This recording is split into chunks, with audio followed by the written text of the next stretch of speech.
Hey guys, how you doing? So I'm just quickly going to show you what my UV unwrapping setup is. A lot of people ask me how to do it more efficiently. So here we go. We'll just run through it. So we're going to delete the default cube. I'm going to import this like armor piece that I have. Then we'll add a new material. There we go. And then if you have the node wrangler enabled, you can control T and it sets up a little node texture. And then we'll call this the UV grid. I like to set it to 4K, really up to you though. And select, it's on blank by default. So do the drop down and then you can either go UV grid or color grid. So I like to do UV grid, new image, and then change to material mode. And as you can see, these are the UVs that we're working with here. If you type in UV grid, this is pretty much correlating to what your UVs look like, right? Now, I usually just remove this so I can see the actual layout better. And the first thing that I do for the setup is enable the UV sync selection. That's important so that when you deselect it, you can still see all the UVs, because if you don't have it enabled, they disappear until you select them. Cool. Then the next thing is UV. I enable live unwrap here, just in case I want to make edits in there. And then go options up here and also enable live UV unwrap on the 3D viewport. Now, as you can see, we're in edit mode, obviously. First things first, I want to delete half of it if it's symmetrical, because you obviously don't want to do the whole thing twice. So as you can see, I just selected the edge loops that run right down the middle of it. I'm going to select side of active. Now you don't want to just delete this because you can see it's selected half, like the actual like middle seam. So I'm doing Control I to invert it and delete that side. Obviously, like it depends up to you which side you want to delete. Make sure that the origin point is in the middle of your object, because if you apply the mirror modifier, it's just going to be wrong. Then you apply the mirror modifier and enable clipping. And then the first thing I usually do is select these middle bits again, and then take it on the x-axis, so G, X, and then I just slide it back and forth just to make sure that they merge properly, because sometimes the clipping doesn't work and it won't properly like connect. So that's what I do. I just move it back to front a little bit just to make sure that everything connected. Obviously, you don't want it to have it on too high. Otherwise, it's going to start merging some of your other vertices. So I'm just going to keep it on 0.001, but you can play around with that, obviously. So now that we have half, we can start by cutting. Since we have all the live UVs live UV on, we'll change this to material preview so we can see what's happening. And then we can start. So I'm just going to select the edge loop here, like this.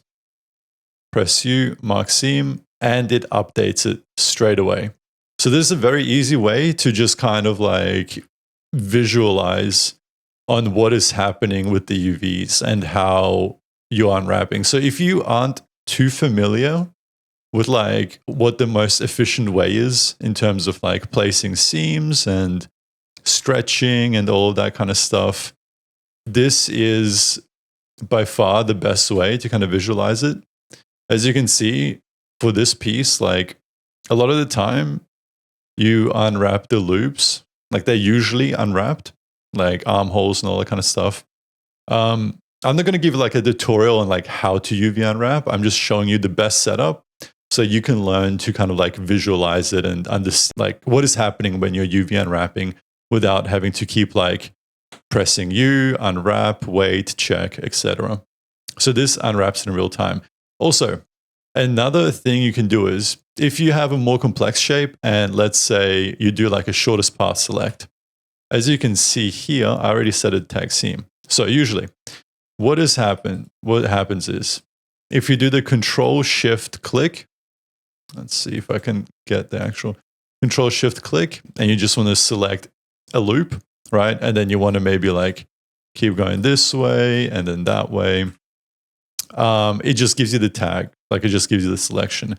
However, if you Control-Shift-Select and then change this to tag seam, now every time you do the shortest part selection, right, it will automatically unwrap things for you, which is great if you're working with more like complex shapes. And it will create the cuts at the same time so that you can see what's going on, right? But yeah, so those are like the two main things you want to enable is pick shortest part, tag seam, so that if you're like following along, you can just keep clicking and checking and keep unwrapping and seeing like what is going on where, right? Obviously, this isn't how you would unwrap this kind of shape, but I'm just giving you the idea. So now you have all of that.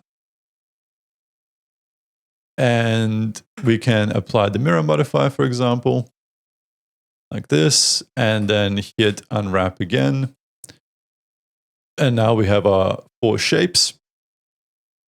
And you can keep going from there. Maybe you want them to connect like at the shoulders. So what we're going to do is we're just going to quickly remove these. And then we have like a nice piece that is connected. And like at this point, it's really up to you and like what your workflow requires and like how you want to place the seams. But that is generally the setup that makes it super easy to unwrap. And then once you get better at it, you can just place all these seams in the solid view, because you'll get to a point where you kind of understand where seams create certain results. But until that point, having this visualization with the material, you can also do a different material here. If we're going to UV into the texture thing, we can do UV color and then change it to a color grid and create a new image. And now you can even change the orientation of it. So for example, if you want everything facing like the same direction, if you're like adding text or whatever, right? So you can select this by pressing L, and it's selecting by seams. As you can see, it is kind of sideways, and it shows you it's this one, so you can rotate this in the correct way. And then this one at the back, I believe. No, that's the interior one. This one is the back one. It's upside down.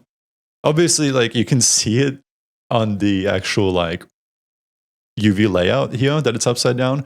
But if you have other shapes, like just more uniform rectangles and stuff where it's harder to make out which way they're facing, that is an easy way with the color, with the UV color. And you can also see if it's stretching anywhere and fix those kind of issues. Or the UV grid is obviously just if you want to make sure that everything is uniform scale and stretching. But yeah, so this is the easiest way of doing it. Again, make sure you have the UV sync selection on, UV live unwrap on. Now this one is for like the UV tile here, in case you want to like unwrap parts on the actual UV editor. And then under options up here, you have the live unwrap there. And that's basically my setup. As a bonus point, I usually have the UV stretch on just to see if we have any like stretching. Usually like these colors are fine. You like once again to the green, yellow, orange, red. That's when you kind of want to readjust your seams and make sure that everything is stretching less. But blue, light blue is usually okay in my experience, depending on what you need it for. And then on another bonus, if you want to have the subdivision on and you want to see like the difference between subdivided and unsubdivided. Now, obviously here, you can't really tell. But like in Maya, for example, when you press like 3 and 4, I think, it shows you the subdivision levels. So to get that kind of workflow in in Blender, you just right click the real time. And then I have it already set up. So you right click it on the little monitor, add to quick favorites. And now every time you press Q, you can turn on subdivision off. So if you're doing seams and you're not sure if that's going to like look stretched when it's subdivided, you can just quickly like turn real time on, which is a subdivision, turn it off. And that's another easy way of like, even like in normal modeling and subdivision modeling, that's a very handy thing to have. That Blender doesn't seem to do with shortcuts like Maya, but yeah, if you add it to quick selection, that's super easy. But yeah, that's pretty much my setup on how to UV unwrap. And yeah, hopefully that helps people because I've been asked so much. Like, not many people know this method, like having the visualization and stuff. It helps a lot. Anyway, thank you. Peace. Howdy, partner. If you like my content, come hang out on my stream. Follow my socials on YouTube, Twitch, and Instagram to stay up to date. Hopefully I'll see you then. Peace.